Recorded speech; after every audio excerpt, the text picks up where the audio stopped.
they produce a lot of food on a relatively small area.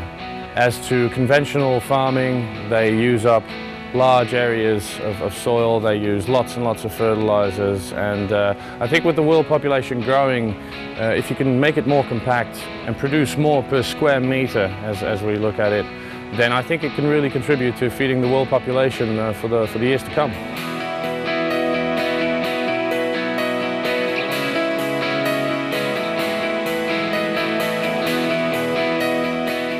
Hello intelligent viewers, and welcome to Planet Earth, our loving home.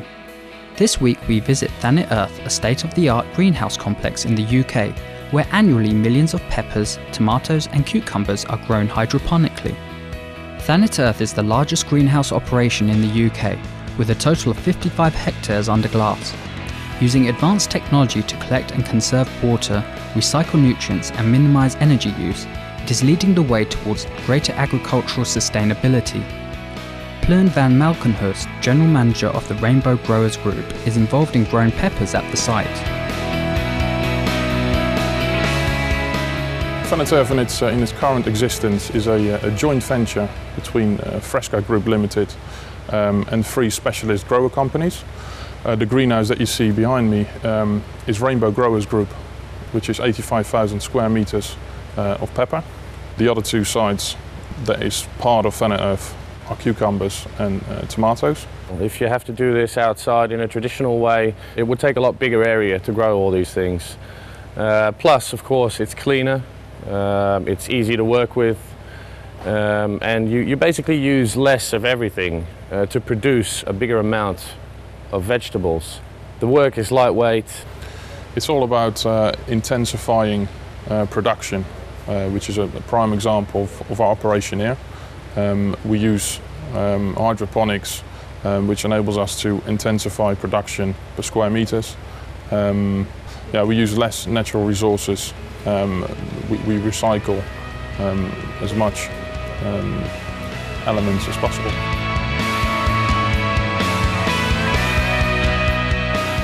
Young plants from nurseries are placed in grow bags filled with a fibrous material called rock wool insulation, which is made of basalt rock and chalk. The roots of the crops are then intermittently fed a water solution. Crop manager Otto Vennick now gives us a demonstration of the system. As you can see here, there's a little tube with this little plastic stick on it. Once we start watering, the water will come into this little plastic spike and we bring it directly to the plant, which is this little cube here. That contains the plant's roots. This mat here you see is just a rock wool mat where the plants are standing on. Now if we open this up, you can see a few roots here growing. So the water ends up going into this rock wool. The roots grow straight into this mat of rock wool, absorbs all the water, and all the water that we don't need ends up in this little gutter here, as you can see, and that drips right back into a basin. So we catch this water and we reuse it. Conventional farming, they bring water to the plant, but they bring water to a lot of other areas as well that don't have any plants on them. We, as you can tell, just bring the water to where the plant is. Everything the plant needs, it absorbs, and all the rest of the water we catch and we use again. There's definitely a big difference. The majority of the water needed for cultivation is collected by an on-site rainwater catchment system. We use all the runoff water that we get from the rain. We catch that as well, and we store that in a big basin, and we use that water, so we're not actually getting any water from the city. So again, that is good for the environment. We keep our usage in everything to a minimum. Planet Earth has a unique system for collecting water that condenses inside the greenhouse. We collect rainwater on the outside of the glass, as well as condensation water on the inside of the glass. We therefore use a double gutter, a gutter inside that transports the water into the pond outside, as well as the water on the main roof. This method of agriculture lengthens the growing season, enabling the cultivators to produce much more food annually when compared to conventional means.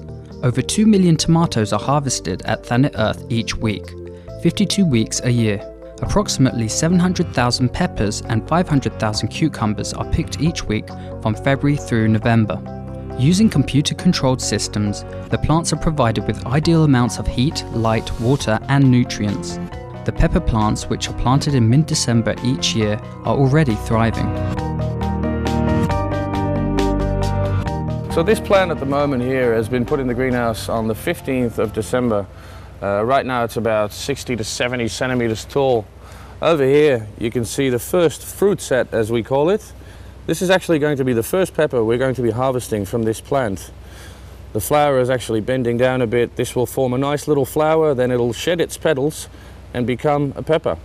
So these plants are going to just keep on growing until they get about 3 meters tall, 3.5 meters even. And throughout the year they're just going to be producing peppers for us. Plants actually need a pretty constant temperature throughout the day, and a little bit cooler at night, a little bit warmer during the day. And therefore we use these pipes running throughout the whole greenhouse. And if it needs to be a little warmer in the greenhouse, the computer will automatically warm up the water that flows through them a little bit, and therefore maintain a constant temperature throughout the day. This is all done automatically by our computer climate control system. We have sensors everywhere. It does everything itself. It thinks by itself. And if it needs adjusting, it will adjust by itself. So everything kind of runs automatically. But that's how we keep the climate the way we want it.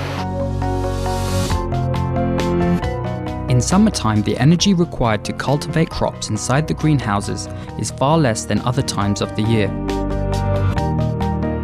During the summer, we of course get a lot of radiation from the sun into our greenhouse, and then the greenhouse warms up.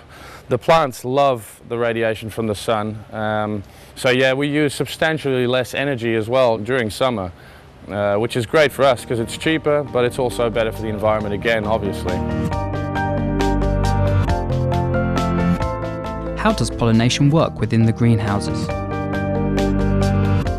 Well, normally you would introduce bees, bumblebees or bees or wasps, and they will pollinate the flowers for you. They will pollinate the plants for you. In peppers we don't, but that's basically how it works. Another wonderful aspect of hydroponic grown produce is that it is free of pesticides. It's better for the people that buy our product. They get a clean product. We get, for instance, residue testing of our peppers done by an independent institution, and they always come back zero. So if you buy peppers from here in Kent, you buy peppers which are pesticide free. One of the innovative features of Thanet Earth's operations is its combined heating and power system. Each greenhouse has its own power station which burns natural gas to generate electricity.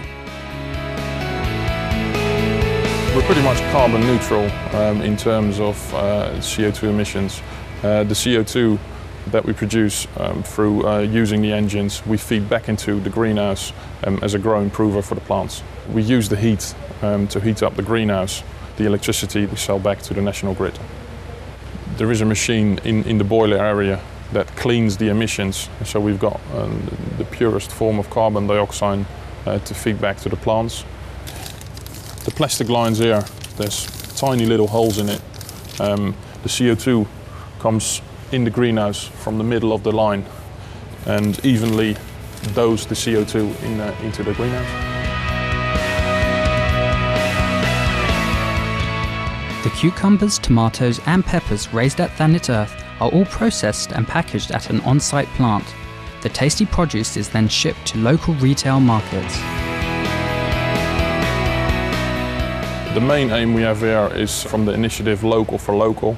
We're producing local for the local area, therefore reducing food miles, which enables us to be close to our market and therefore reducing transportation of imported produce. On many occasions, Supreme Master Ching Hai has spoken about why a plant-based diet is the most sustainable solution for our planet, including the benefits of hydroponic agriculture. We can do that through such a method as hydroponics. You can even plant and harvest indoors. So we can do it also by ourselves. There's no need even farmers. If we have a little garden, we can plant it ourselves. Or if we have a balcony, we can even plant it in water. We must start now so that you can have your own vegetable. It's very easy. If you just have a little pot even on the balcony, the size you want, and you just sow some seed on it, a few days later, you already have some vegetable. You know, salad, for example. Some are grown in 3 days or 1 week or 2 weeks, and you can always take turn to grow it again.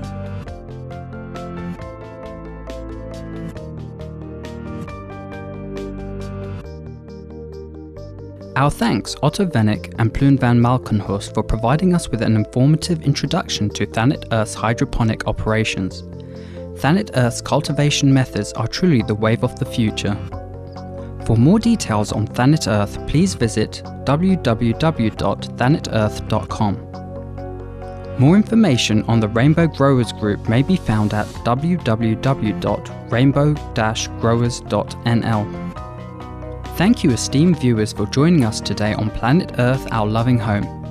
Next on Supreme Master Television is enlightening entertainment after noteworthy news. May all beings enjoy an abundance of organic plant-based food in a vibrant vegan world.